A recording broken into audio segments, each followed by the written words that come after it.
Good evening. Yes, I'm ready to start. We're going to have this casual meeting, but now we have this podium and all these microphones. So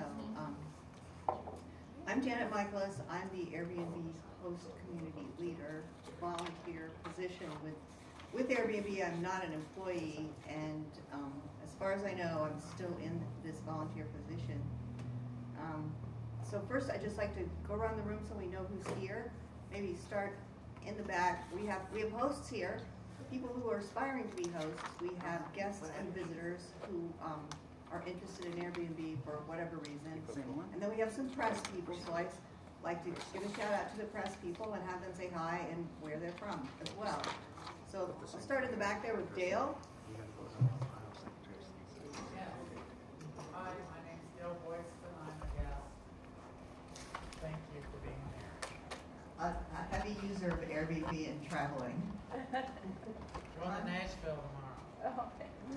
Airbnb. My name is Tom and this is Martha. We have Airbnb in South Park and St. Anselmo, and we've been hosting about 2 years. I'm Jen. I'm a planner for the City of Dayton. Tony Kroger, Planning Division Manager, City of Dayton.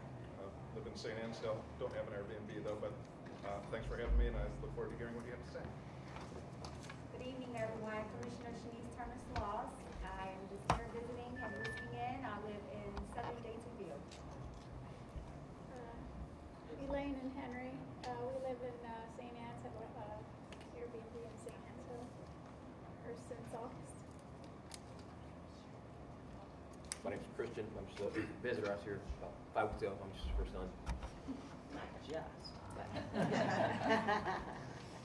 Estella Holmes. I'm a soon-to-be a host. I'm a landlord, and I'm here to learn all I can about how to be a more successful host. Hi, I'm Karen Leon Woods, and I do short-term rentals, regular renters, and I also rehab older homes. I'm Catherine Swain. I am a host. My property is located in Trotwood. I've been a host for about over a year now. I'm Tasha Roundtree. I'm a host, but I'm also a patient advocate for cannabis patients. Because we are not allowed to use hotels as cannabis patients, we have to use Airbnbs. So when I have patients who are here receiving treatment for cancer, they cannot go to hotels, so we rely on Airbnbs for a safe, short amount of stay. My name is Caleb Ford. I'm a host with an Airbnb in Linden Heights, about 2.5 years now. Hi everyone, I'm Asia Delaney, and I have 2 Airbnbs along the Stillwater River in Butler Township. I also have an Airbnb in Inglewood that overlooks the Inglewood Metro Park, and I've been hosting, going on 7 years now in the area. Hi, I am Jennifer Maples, and I like to claim being Asia's right-hand man and offer cleaning services to the lovely Airbnb. I understand the need for the quick, we need a flip right now, so hi. Jonathan and Jasmine Sinclair. We have an Airbnb in Middletown. And we're super hosts. My name is Deborah. My husband and I have a Airbnb in Dayton, Ohio. We've been doing it since 2016, and our home is just right directly across the alley. What she said. I'm David Esrati, and that man and that woman convinced me after my mother went into the nursing home to turn my rental that my parents were living in into an Airbnb, and that was in 2017, and I became a super host. And then my next door rental that I had had for years, I'd had a tenant in there for 7 years, and he said, "I'm buying a house." And all of a sudden, I'm left with a house, and a friend said she was going to move in. then bailed on her lease 2 months in. I'm like, what am I supposed to do? She said, turn it into an Airbnb. I'm like, you don't understand how much stuff that requires. She said, I'll leave all mine. So, hence, I now have 2 Airbnbs, and yes, I'm a superhost. Hi everyone, my name is Kajasia Hawkins. I am a reporter, well, multimedia journalist, which includes a lot of different things. So that's why I'm like on cameraman today too. But I work for Channel 2. I don't own any Airbnb. Okay, thanks. So our agenda tonight, background on Airbnb, since we have some people that are not familiar with what this is, landlording by Airbnb, looking at some research we've done on the Montgomery County rental landscape, and a little bit about the history of Dayton contract with Hamari that is doing research on SDRs. And then we have 2 host stories tonight. Tom and Catherine will be telling us about their Airbnb journeys, and then we can have Q&A and mix and mingle for the rest and second helpings of beans. Those are from Erin Belangi Sanchez, the same family that made the chili last month, so she couldn't be here tonight. So Airbnb started with 3 roommates who were living in San Francisco, trying to make rent. Somebody, they were between jobs kind of thing, and there was a convention in town, and so they got air beds and rented them out, helped them make rent.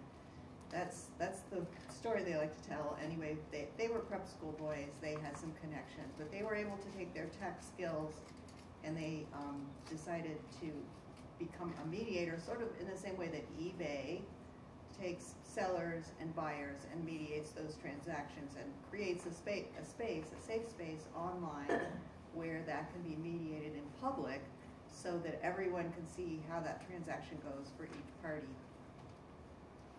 So the way that Airbnb makes money is by they take a piece of the transaction from both ends in order to maintain the platform.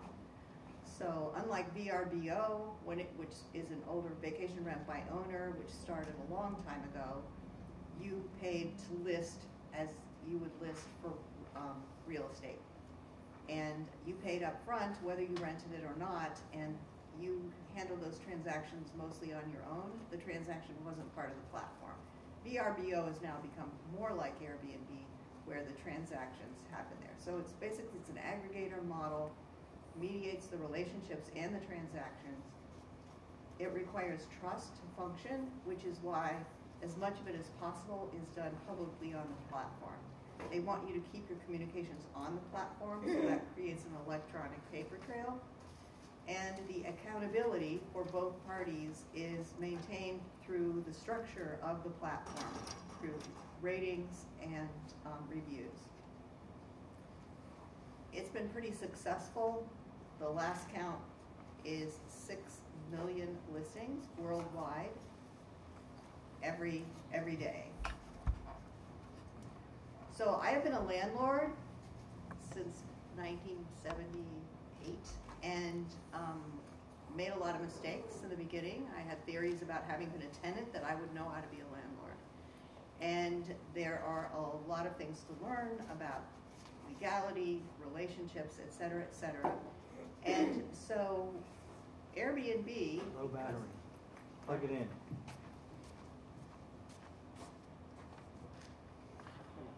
Okay. Maybe the podium isn't. The podium. Podium's not. I'll get it. You keep talking. But my Mac will sleep soon unless it's I'm plugged trying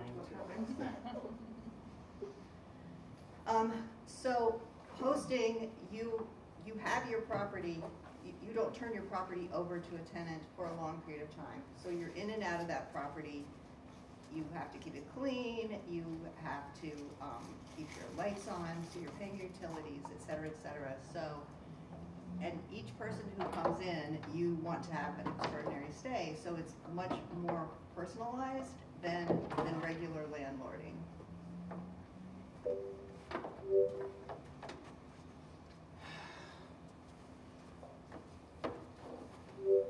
We have to move here. This isn't gonna make it over. I don't know why it doesn't. Hold on.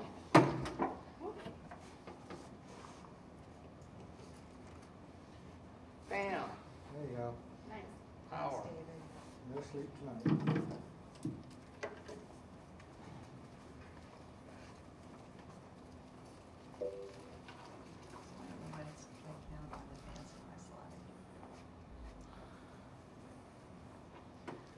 So when you sign up for Airbnb now, it's a constantly evolving platform. The business moves pretty fast, and those feedback loops that you get from your guests, the same sort of thing is built into the platform. So they realize that with this many people coming on board this quickly, that they need to have better onboarding. So the latest iteration of that is that the platform walks you through the process. They have put in a dedicated support channel to help new hosts, the things that us old timers had to figure out on our own, trial and error. They're trying to take that pain out of the process. Walking them through how to handle their account. They also have an option now of having an experienced guest as their first guest, so they can go through that review process with a real person and understand more about how that relationship works. They have guest ID verification on the platform, so when someone books with you, the platform knows who they are, has their ID. You don't necessarily. Since Tony's here, and he knows about this, do you want to say Microphone. anything? Do you want to say anything, Tony? Sure, you want me to go up there with the microphone? Yes, please. Sure. Would you like to come up? Sure. Did you bring any PowerPoints? No, Janet, you're the PowerPoint queen. We go way back on this PowerPoint. We go, man. Janet. Watch your stuff on the cord there. We got tangled stuff here. So, hi everyone. Once again, I'm Tony Kroger, planner with the City of Dayton. So, as Janet and Gary had brought forth here, there are a full range of opinions on what a city should do about short-term rentals. Everything, and we've heard from all these groups, everything from as much as you possibly can to absolutely nothing. And, okay, so what do you do with this full spectrum of opinions? The direction that we chose to take was one of gathering information, to make a data-driven decision, to make a decision based on real-world observation and not fear, not fear-mongering. And so what we have with what was then called Hamari, and they've since been acquired by a company called Avenu, is a $5,000 agreement with optional add-ons if we wanted to go down a certain route of registration or something like that. But it's really the initial $5,000 for address identification. And because I think you have to make a decision based on real data and real observation. So it could be that we have this information of where these are located and how often they're rented, and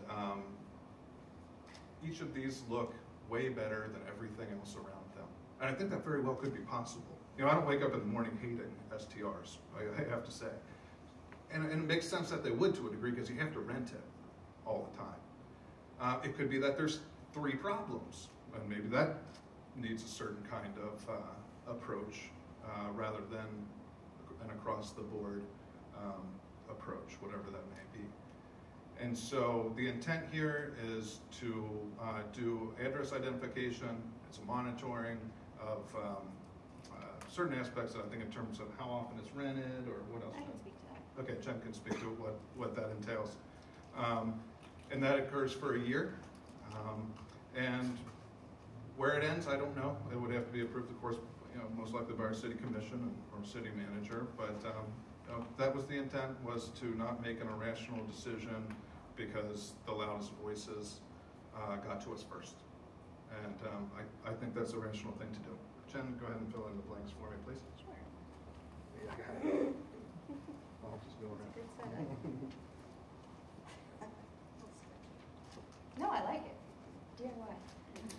I'm Jen Hanauer. I'm a planner. I've been with the city for just over 3 years, and I've been the staff person who's been kind of working on our approach to short-term rentals in the city. When I first started looking at it about 3 years ago, a lot of it was correspondence from one of our historic districts and their concern that they had with some specific short-term rentals in their area. I believe one was Airbnb and one was on another platform. So that community put together what they wanted the city to do in terms of registration and regulation. And we decided we needed more information.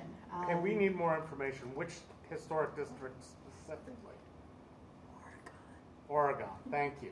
We know which ones they are. No, I want it to be clear because this is public record and public knowledge. Don't beat around the bush. We pay you to do this stuff, and you need to be responsible and tell us who's complaining. She did. Okay, thanks. That's all. We vetted, I believe, 5 different companies that specialize in address identification and host compliance. We talked, and as a team, it seemed that our first step really needed to be to get the data, to understand how many short-term rentals are in our city and how they operate. At any given time, there are about 72 different platforms that are active in the Dayton area. On any given day, 100 to 200 on Airbnb, but then there's all these other platforms and which ones are cross-posted, which ones are their own posting, and we don't have the manpower or the resources to gather that information. So what Hamari, which is now Avenu, they were acquired last month, I think, so we're working on updating that contract. What they offer is to use their proprietary software to help us identify not only the addresses of short-term rentals across all of these platforms, but also how they operate, what they're charging a night, how many nights they're active. So giving us a lot of information on how short-term rentals are operating in our city. So then, after we have that information, whether that's 6 months or a year, something to give us a good idea, because it fluctuates a lot. It's really event-based, like a UD graduation, huge spike then, but then other times during the year. So we really want to have a clear picture. And then, like Tony said, based on what the commission decides, maybe we just need to deal with the handful of problems that we have, or maybe it's moved to a registration process. A lot of that's going to depend on what's decided at the state level, because we have to do what they're doing too, but we're definitely not ready to do something like what Oakwood has done, which is to just say, okay, no short-term rentals. So we're kind of just in the information gathering stage at the moment. I've been trying to do some of my own like on-the-ground research, so I've stayed in a few Airbnbs in the Dayton area. Most of the experiences have been lovely. One was terrifying, which made me start thinking about what is happening with some of these unregistered rentals when it comes to safety. So that's kind of my perspective on it. We're working with the entity formerly known as Hamari to update the contract and get started on that data gathering, and then we'll have more updates in 6 months to a year. You're supposed to have all the addresses by now. It says 60 days on the contract. We've been reading that contract really Well, carefully. yeah, the acquisition has delayed it all, the company being acquired, so we'll start it again. Well, you should just cancel the contract. Okay, so we're going to amend the agreement with a new start date. Yeah, I do. So I just drove up Riverside. Beg your pardon? I drove up Riverside. Okay. Hadn't been up all the way up Riverside for a while. And I saw massive apartment complexes that used to be affordable housing that are vacant, deteriorating, falling down, and no longer habitable. I would think that would be a more important focus than short-term rentals, but we'll just ignore that.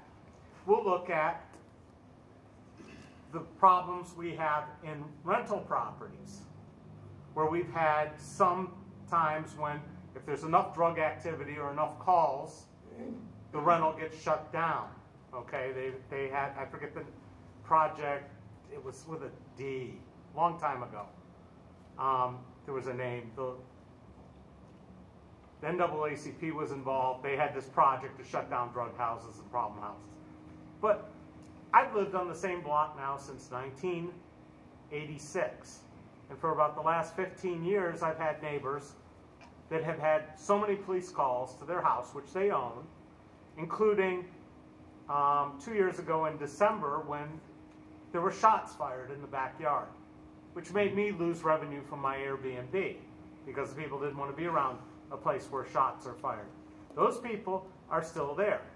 Now, if you really were concerned about the people in our community, I think we would either focus on places where people are getting shot or arrested all the time or all those things, or landlords that don't take care of their properties, not the people who are taking care of their properties and generating rental income. So I'm really trying to figure out what the focus is here and what the problem is, because if it's just to collect a convention and visitors tax, say so.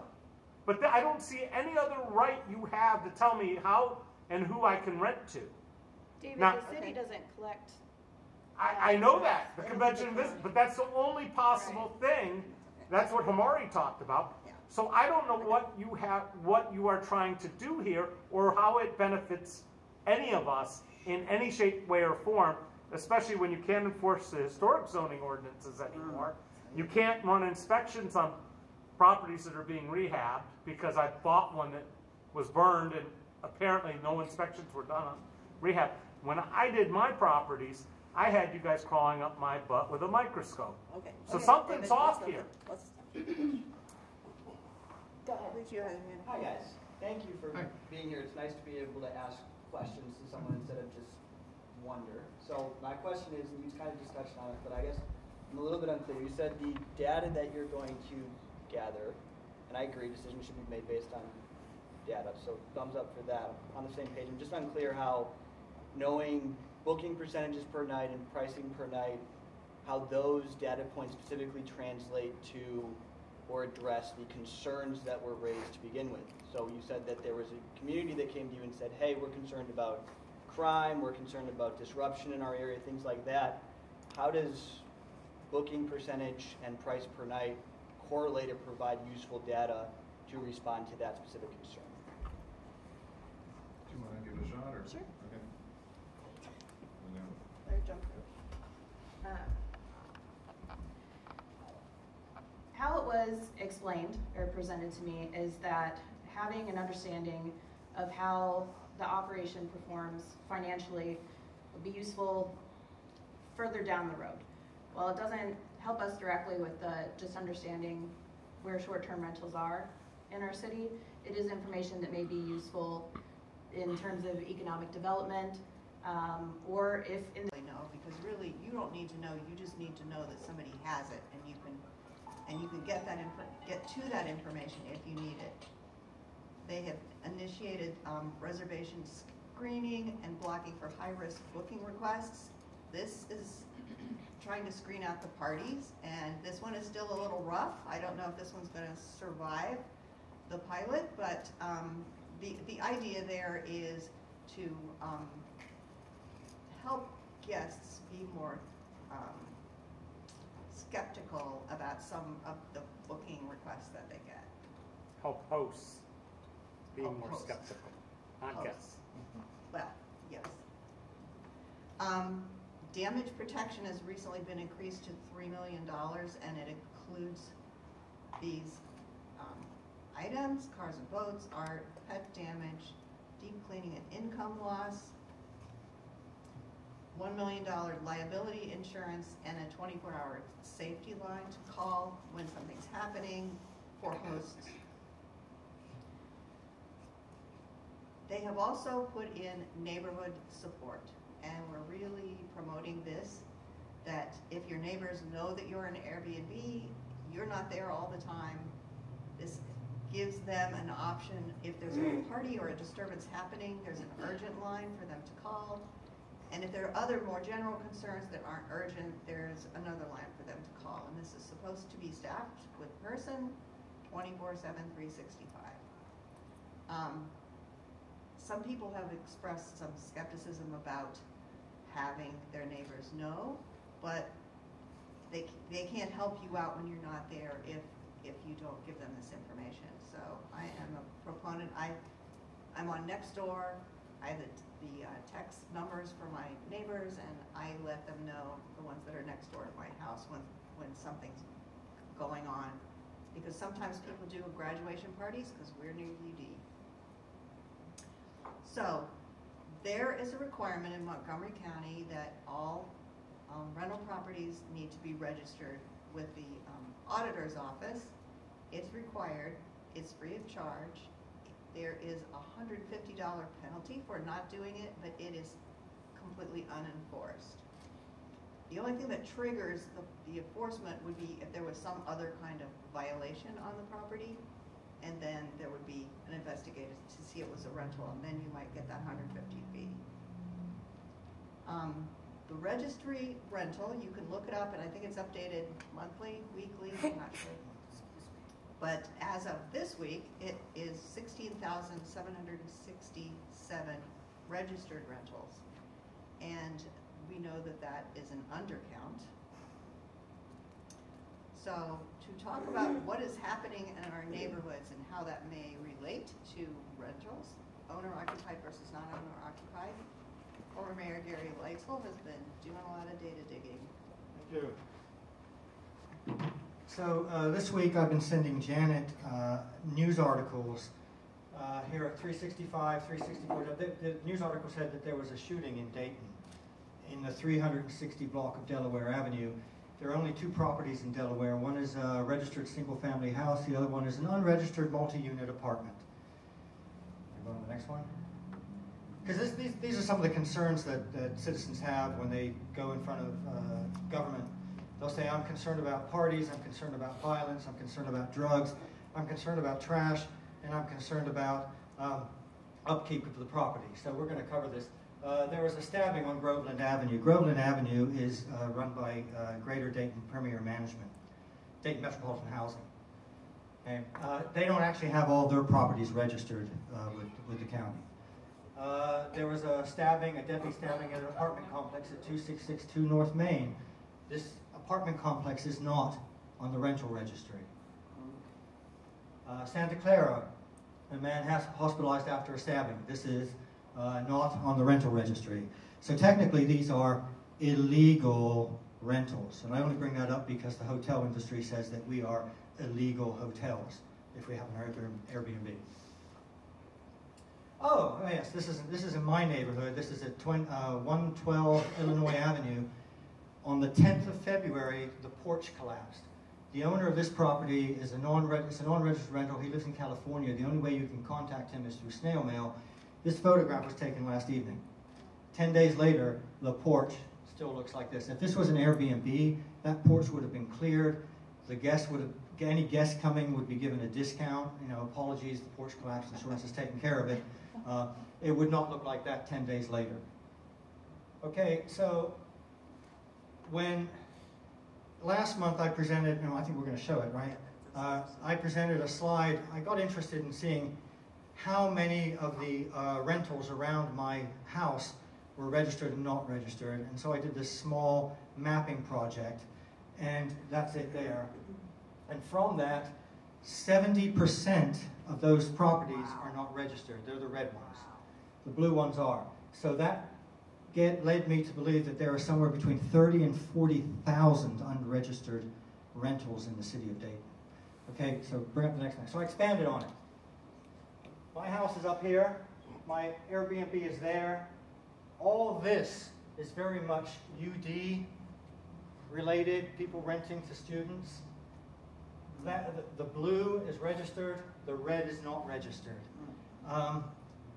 The other concern that citizens have when they go in front of local governments is saturation of Airbnbs. In this entire area, there are 3 Airbnbs, including mine. Right here. That's it. Next one. Okay, this is the lower part of my neighborhood. Same thing. There are no Airbnbs in this area. Absolutely none. This is a crime. You can go to the City of Dayton site and click on government, police. I'm trying to think,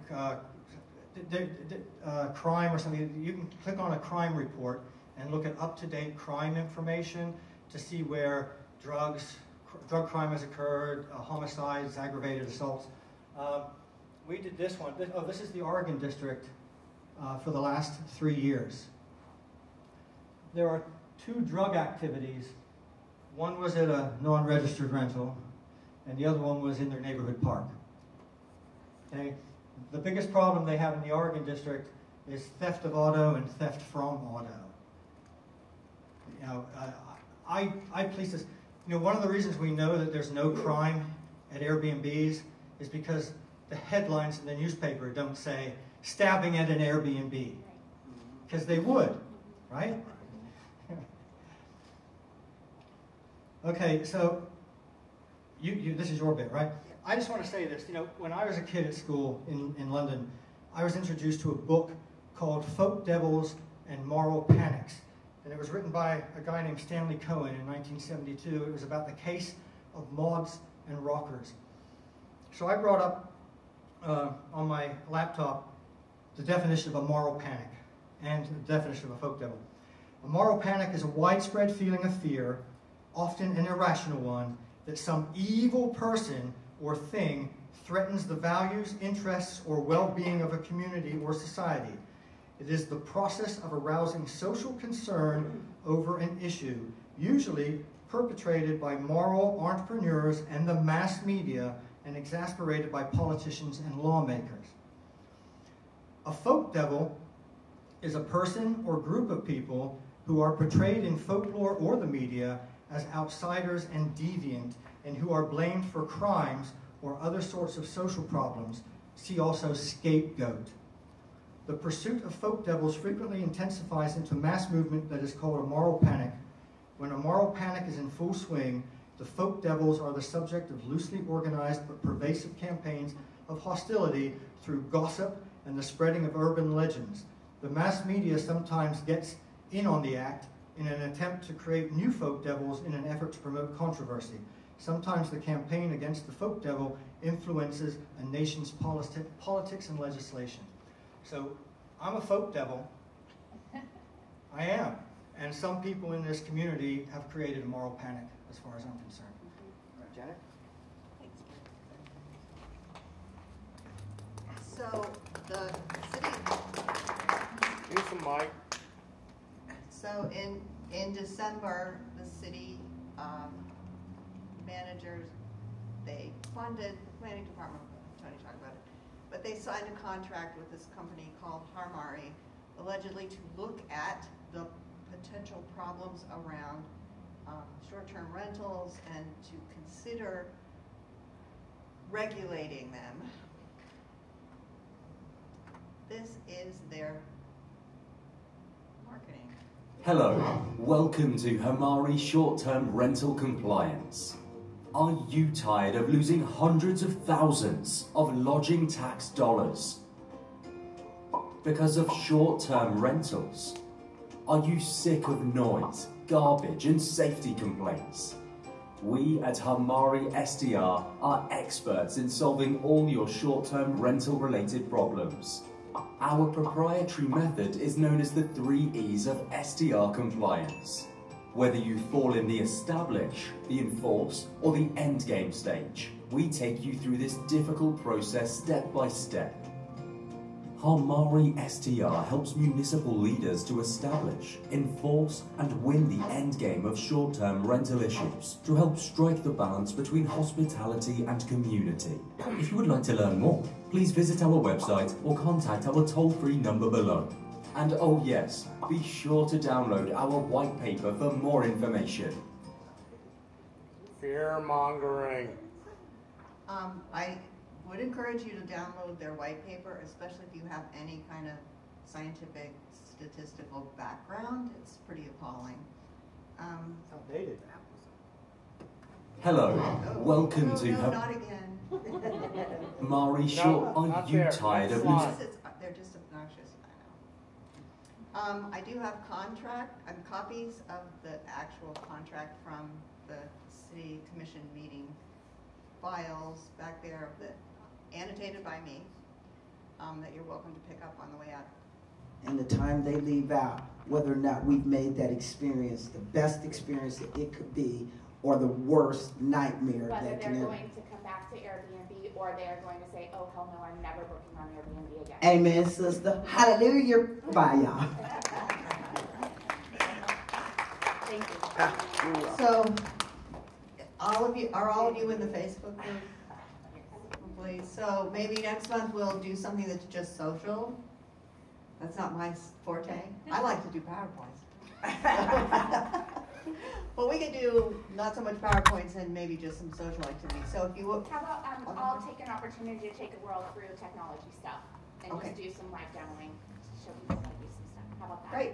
No PowerPoints, just Yeah, there you go. All right. Teach us how to Yay. get some fun. All right. Feel free to get more food. There are some containers you could even do takeaway in. And there's extra cornbread if you want to have a midnight snack. Thank you all for coming out. Thank you for having Thank us. you. Appreciate it.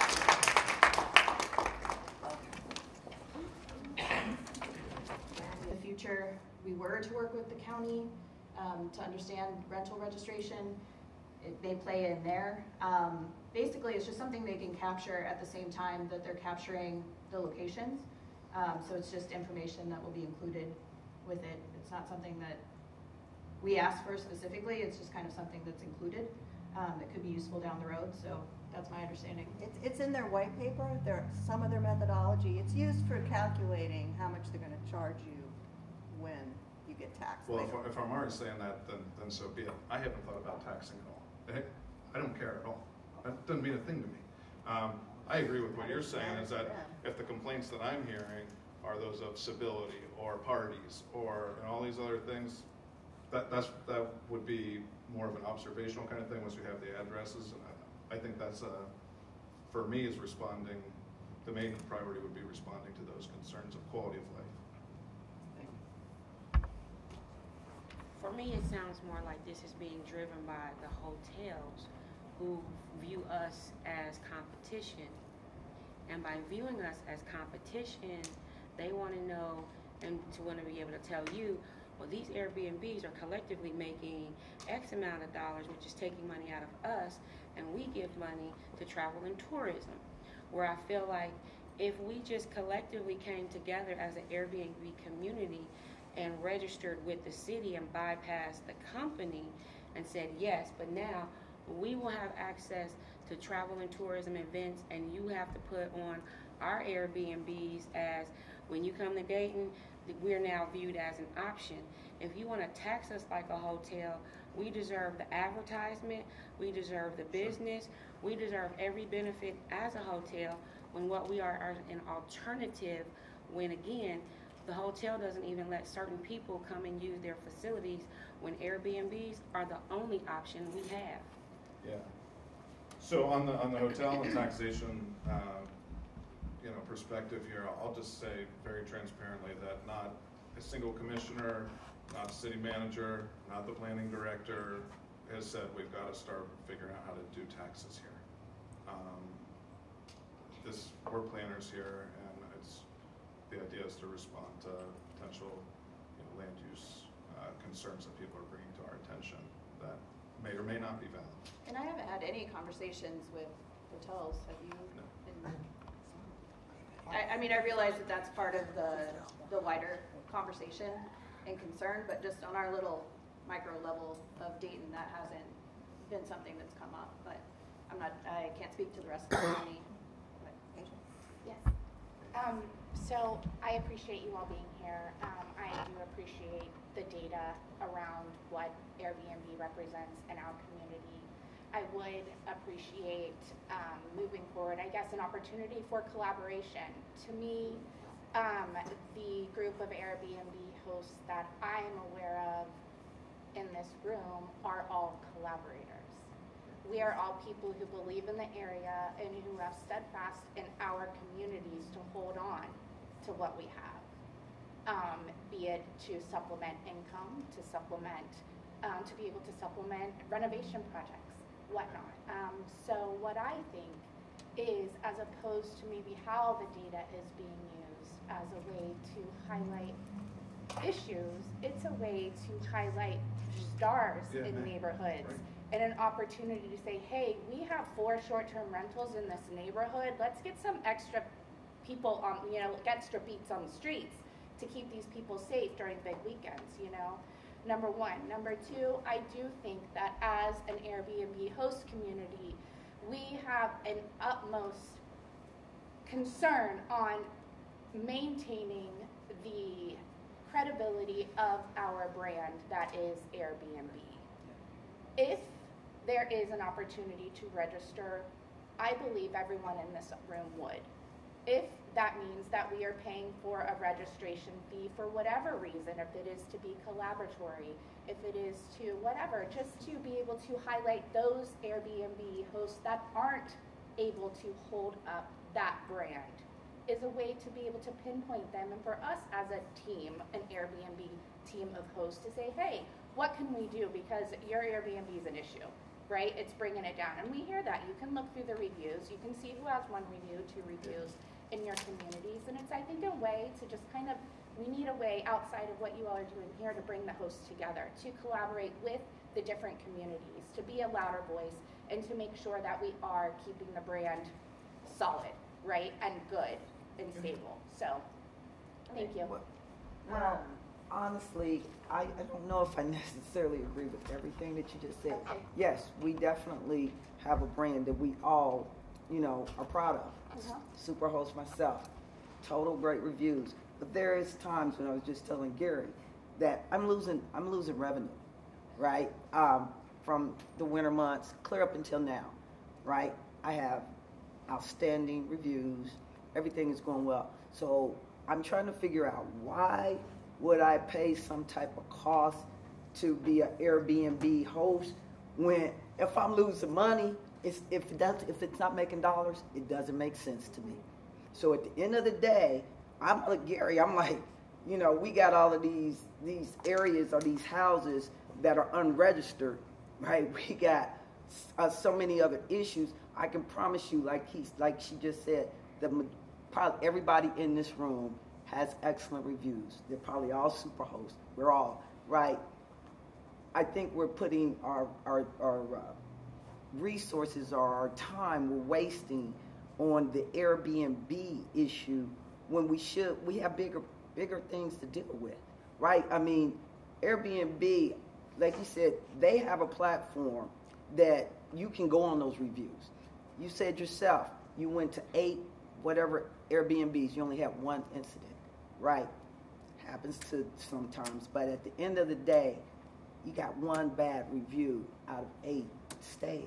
That's great, right? So at the end of the day, I don't agree with the method or the way that they're doing things.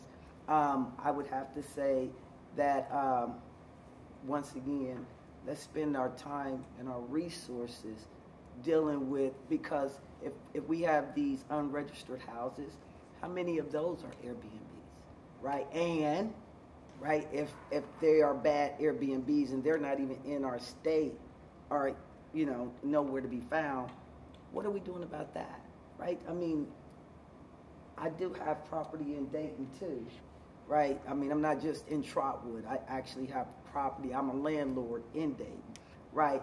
Trust and believe, even where my property is, right, that we're very particular about even that area, which is on Philadelphia, right? Down by going to a Riverview, right? So, I mean, not the best of area, but by far is it not the worst area, So that's where I stand with that. To your point, to your first point, I'm hoping that the data is neutral, that it does not show us the problems or the stars, that it is merely an identification, and that the stars and the problems will make themselves known. So I'm a GIS person. That means I do a lot of mapping, and I love data. I can't get enough data. But how you present the data can tell a story, and it can misrepresent an issue. So keeping that neutrality and so that can only be part of it. The data can only be part of it. The other part of it is the stories, is you guys, are the owners, is the community, and that's why we're making such a concerted effort to engage both the people who are concerned about them, the people who promote them, the good owners, all of you. I would trust that all of you, if everyone who operated a short-term rental in Dayton, or like the people in this room, I don't even know that we'd be having this conversation right now. But the reality is that not everyone in this room owns a short-term rental and operates it the way that you do. And we're trying to find a way as a city that meets everybody's needs and to deal with this, as it's been an issue in some of our communities. I got a question. Have you looked at just what is being implemented in the bigger? I know Cincinnati has like a registration. When I was in Austin, they had a registration. Why recreate the wheel? Why not just use what's been? Because they all started by gathering data. Okay. So we're on that first step. We actually, one of Amy Blankenship, formerly of our law department, she helped draft some ordinances for other cities, Oxford and Yellow Springs. And she offered her insight into their process, and it always came back to starting with the data to understand what the issue is, and then go from there. It may not be something that needs any further steps, and the data will show us that. But if it is, we do have other models to follow, and we're ready if the data shows us that. A lot of those things are being shut down by federal courts now, and I'm going to be sending you information so you make a valuable decision. In the last year, a lot of cases have been shut down by federal judges as unconstitutional. One of the things, and you do need to update your zoning code 150.200 definition of a family, because it no longer applies that three unrelated people can live in a house. It's in the text amendment. Right. So I mean, there are things. I just wanted to say this. Could I address? I'm sorry. Could I address her point quickly, and then? But as far as long-term rentals and the unregistered and the issues that are going on with those, unfortunately, that's outside of our scope of what we're here tonight to talk to you about short-term rentals. But, I mean, those are definitely an issue, and if that's a conversation that you would like to have with the city, we'd like to connect you with the right people to have that conversation with. That is in their realm. Us as planners, that's not within our scope. But we'd love to connect you with the people at the city that could have that conversation with you and to help work on a solution for that, because that is so important. I apologize. No, that's fine. I was just going to say, if you go to the Airbnb.com and type in Dayton 2 adults or whatever, and just look at the pictures of the insides and the outsides of those properties. I was amazed. There's one that I actually have a map. I've mapped out South Park. I'll send this to you, and the Oregon District. 422 Oak Street in 2019 sold for $23,000. A year later, it sold for $113,000. It was a little commercial property that nobody. That's what you're talking about. Yeah, no one cared about, and now all of a sudden, we'll turn it into a short-term rental, and it looks nice, and they've made a productive property out of it. I guess my concern would be, or my approach would be, you need to work at turning all those red properties into blue properties that I showed you, and you also need to find out if they pay City of Dayton income tax. That's a bigger issue. Do you mean us, the planners, or us, the city? Okay, this is South Park. See all those red plots? They're unregistered rentals.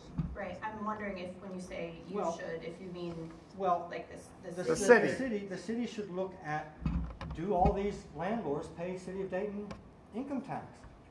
Okay. Because they hide behind P.O. boxes and LLCs, and I they live can in get Texas. you a card so that you can talk with the right people at the city to have that conversation with. I don't care if they pay taxes or not. You should, because it pays your salaries. Right? You get my point. Yeah. You've got a bigger long-term rental problem than a short-term rental problem. Right, and I would love to connect you with the people to have that conversation. I did my bit for 4 years. So thank you for coming up here. Hold on. I got one more question. Why do you want to know the vacancy rates of short-term rentals and the revenue of short-term rentals? I don't see you doing that for regular rentals. I don't see you doing it on single-room occupancy rentals as run by the University of Dayton, which are illegal for any of us to hold. But I mean, it seems like you're singling out a certain area and a certain group of people and placing different standards than you do on any others. Because this is not a vacant home when it's not full, because it has possessions in it, it is functioning, it is heated, it has a security system, etc. Now, when the bank forecloses on a property, it is vacant and it gets scrapped, it gets broken into, it doesn't get maintained, it hasn't, these are protected. These are not the issue that's causing our neighborhoods to have decline. And saying it's vacant because it's only rented for 5 days of the month is not a fair comparison. So, but I mean, I bet you can imagine one reason why it might be interesting to know how much a particular unit is rented, because one of the things that we hear all the time is saturation. It's everywhere. I don't know anybody. I don't know my neighbors. Like, but I'm telling you what I hear. Right. And so if I say, yeah, but you got to keep in mind this is actually only an Airbnb and listed as such for 1 month a year or something. That's different than one that's all year long. Maybe you could say it doesn't matter either way, but for me, it's like, but I guess it would be interesting for for making the case, if somebody's making the case of saturation, it's different if it's only an Airbnb 1 month a year than 12. So did you engage with anyone from this community when you were starting to look at this, or you were talking with those vendors, et cetera? So we From the other short-term rental owners? From this Airbnb host community? From this room, I don't believe so, but from short-term rental owners, yes. Well, you reached out to every neighborhood organization. Yeah. I talked to, they weren't all Airbnb users, some of them use other platforms. What? I'm sorry, Jen, you said you reached out to what neighborhood associations? Because Wolf Creek never received anything. Through the President's Forum? I took over in July. Okay. And I've been at every president's meeting since then. I have never received anything or notifications about, Airbnbs or anything, because I literally ran for president of Wolf Creek on the platform that we want to use our empty abandoned houses as Airbnbs, as respite homes for patients. We had our neighborhood declared a safe community for patients. So that's why I kind of, when Janet called me and said some of these things, I felt blindsided, because I ran on the platform of, this is how we can take care of blight in our neighborhood. This is how we can retain generational wealth in a underserved area by not just selling these houses, by turning them into Airbnbs and making them at least function as a source of income or an asset to a family. So what was the actual... Let's get with your community engagement specialist to Okay. make sure we have the correct contact for you and see who that went to when it went out. Okay. So we'll start there with you. But I don't necessarily disagree with anything you were saying. I mean, these things can be a great thing for a property owner, right? And a great option for somebody visiting Dayton. I have an Airbnb a couple doors down from me, and I love it. They act like they're tourists. They're taking pictures of my house and all these houses I think this is really cool. You know what I mean? Yeah. So I'm not disagreeing with anything. I know there's St. Anne's people here. So it's like, you have to make a case either way. And if the case is going to be that we don't think, further action is necessary, I think that this would help on that. Well, you got to make a case. Would Thank you? you so much. All right, thanks, Jen. Thank you. All right, thank you. I'm so sorry, I have to go to a neighborhood meeting. She's only on round one. But I'm going to leave my cards on a table in the back, so if anybody would like to reach out or has more to say or other questions, then I'll leave that information back there. But thank you for having us. Thank you.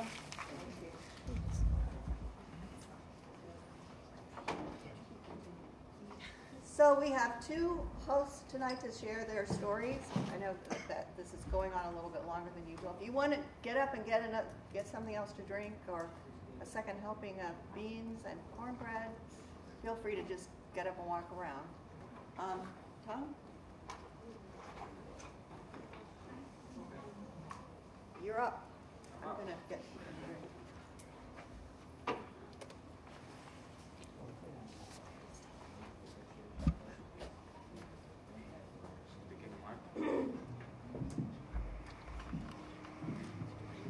Just Yeah.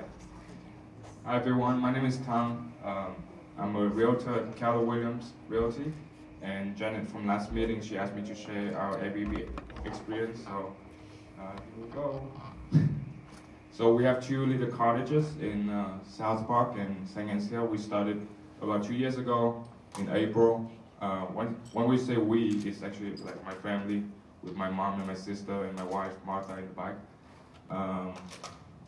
So these are some pictures of our 2 cottages. So these are the overview of today's presentation. I'm just going to go over a disaster story. Everyone loves a disaster story, right? Reasons for booking, why people prefer Airbnb, why we love hosting, with another cool story to balance out the disaster story. So the disaster story happened on our first booking. I shared with my neighbor over there. We started Airbnb in April, and then the first guest that booked the place had a party, full-on party, and it was like on a Friday, and then we were out for dinner, and when he booked the place, the camera started going out, and then I got having a hunch that it's not a good thing, and then I was telling myself, like, just give people a benefit of the doubt, it might not be that bad. And then, but I came back to the place, and I saw like a lot of people in the place, and we called the police, and we called Airbnb to cancel the party.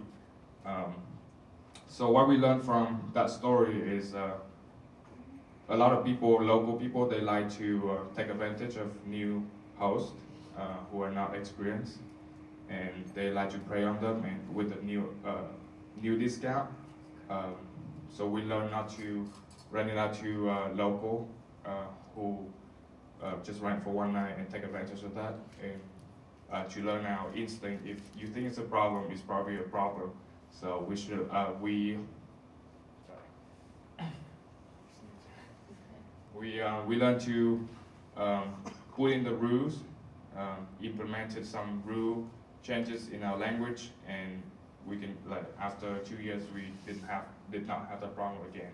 So just it's an isolated event that happened when we were new and we were inexperienced, but just being in this community, you can learn from other hosts that how to, from your language, from your rules, you can change that. So I went over the bookings and, some general reasons people like to book is waiting for home renovations. They visit family at UD, go to Flyers games, their wedding, holiday, travel nurses. We have people come here for work, for investor, and people move here. They want to stay in our place before they move in their place. And there's some specific reasons, like people come here for martial arts seminar, Air Force Museum. We have performers from the Scherzer Center that came for a lot of musicals, Winter Guard International, boarding convention, which I did not even know that existed, and DC dancers. So we have a lot of general reasons, and a lot of people come for cool events like that. What I think people like to prefer Airbnb to book is, at one of our places in South Park, we have a rooster house theme. We have decoration that have rooster in it. We have like a towels or napkin holder that have rooster. And the guests really loved it. You can make the place your own with your own design, what you think is good. And then we have like flexibility and affordable pricing. We have local experience. We live here downtown, and we know the places we like to eat, the places we like to hang out, and we recommend the guests. And for South Park, we recommended, they go to Ghost Light Coffee, and they write that in the reviews, like, we love this recommendation from the host, and I think that is something that there'd be preference. And just host like a home away from home. You have a kitchen, you have a living room, so that's why they prefer Airbnb. So we come to why do we love hosting. We have a cool story from one of the performer from Hamilton. So he told us he's coming here to perform in Hamilton, you know the musical? Yeah, so my sister-in-law and my wife, they really love musicals. So one day, before the guests came, they put in these song lyrics in like our welcome board. Like, we have the honor to be your obedient servants. And then he posted on his Instagram, like, it's good to see your face, like, meet me inside, across the house with different messages. So I think this guy is like a, what do you say? He's a, what is he now? He's on Broadway and Sweeney Todd now. Okay, so he's like on Broadway, Sweeney Todd now, so he's a very cool guy. So another is like a rooster. It's a theme that we have, like, what is it called? To do whatever you want. I'm super dead. Take a break. I'm young, scrappy, and hungry. So these are all lyrics from the musical that we have here across the house, and he really loved it. And so just provide that for the Airbnb guests. That was something that we love hosting. So here's some public reviews that we have just from the guests to just kind of summarize the presentation. That what we love is, I think we contribute to the city. You know, we're an asset to the city, bring these guests in for whatever reasons that they're in here for. And, you know, just to provide that home away from home is another reason why we love hosting. So, thank you.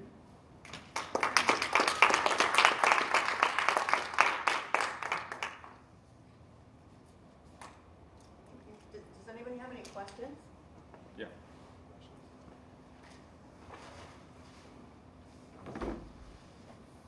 Thank you so much. So, Catherine, this is a very semi-spontaneous, as that Catherine sent me like a couple of pictures and said, okay, I'll come tonight. So what I throw up here may or may not be what she wants to talk about, but we have a couple pictures of her. Okay. So, how did you get this out of here? Well, I'll just take it. Okay. Let's see what I hope everybody's doing wonderful this evening. This was, like she said, oh, this is my backyard. Yeah, I throw a lot of parties back there in Trotwood. Okay, wait a minute. Take that picture off. Do we have any more pictures? Just one more. Oh, that's my front room. So, I guess they did the disaster story first. So I think, like I said, I've been a host for a little bit over a year. And my only one story that I had was local, right? And these young kids came into my home. Now, as usual, we're out. We're doing our thing out in the public. So the kids, they come in, and I had another guest because I live in my Airbnb, right? So I had a guest there, and the kids, they booked for 2 people. And the kids were going through my house, and they were banging on my guest's door. And my guest called me. So I don't know what the problem is, but you know, I think you got a problem. So of course, I leave my rent, and I come home. And by this time, they had left. Now, thank God, nothing was destroyed, right? But they took booze. Because I party, obviously. I'm just going to keep it real with y'all. So I am a partier. And so my guest, I'm not a person that don't tell my guests that they can't have things, right? I'm a giver. So if they want a drink or beer or they want some water, of course, it's always available. That's who I am.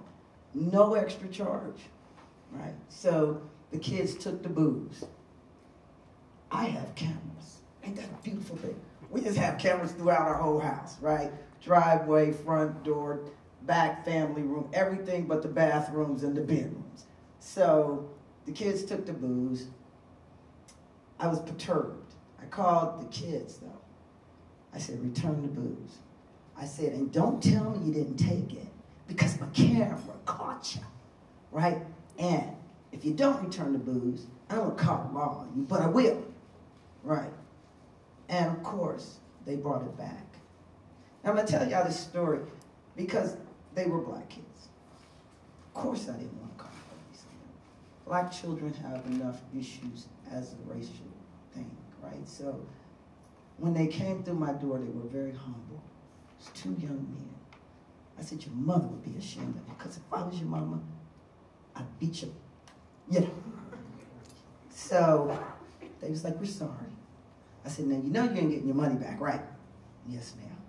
I said, now you need to take yourself home. I said, now people, children, and people like y'all make it bad when we have to send reviews, or when, you know, you visit somebody's house and you disrespect their home.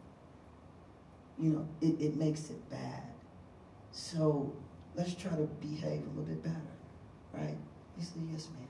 So that was my worst story. Kids, being kids, not a big deal, right? My best story was my very first guest, Kathy. I'll never forget her, right? Now, I'm a hugger, in case y'all didn't know that. I'm a hugger. So Kathy and Christy, they both happened to check in. One's a traveling nurse. Kathy had a Down syndrome sister who lived here. They lived in Texas or somewhere. And when she first came in, my very first guest, and I hugged her, right? And so when Christy came in behind, she says, oh, she's a hugger, right? And so we instantly connected. Christy consistently came back because she lived further in, deep in, near, somewhere down in Ohio, way down. So, but she comes to visit, traveling nurse. She came to visit. She's consistent, you know, I guess. Kathy wrote me and told me her sister passed away, right? My guests still reach out to me. I've only had 78 guests within this time frame. Either they're repeat customers or they stay in touch because we build a relationship with these people, right? When we talk about our areas and when we talk about how it impacts our income, I'm saying that I wouldn't possibly have a problem with what they're doing. I'm going to say, how is it going to benefit us? How, if it don't make dollars, it ain't making sense, right? So how does it benefit us? Are we going to get the same benefits that the hotels get, right? Are we going to get on this registry and, you know, like Tasha said, are we going to be able to, you know, give the customers other options? We have to be, I don't necessarily like using the word fair, because when we talk about government or people in general, what's really fair? So I'm going to say that I just wanted, like he said, don't let it be the certain group, right? If we're going to do this, let's look at the overall picture. How is this going to benefit the host? How is this going to benefit the community? How is this going to impact the overall picture, right? Because that's where I'm at. It's like I'm down with, you know, moving forward, right? But we gotta be fair, right? We gotta be just keeping it real, right?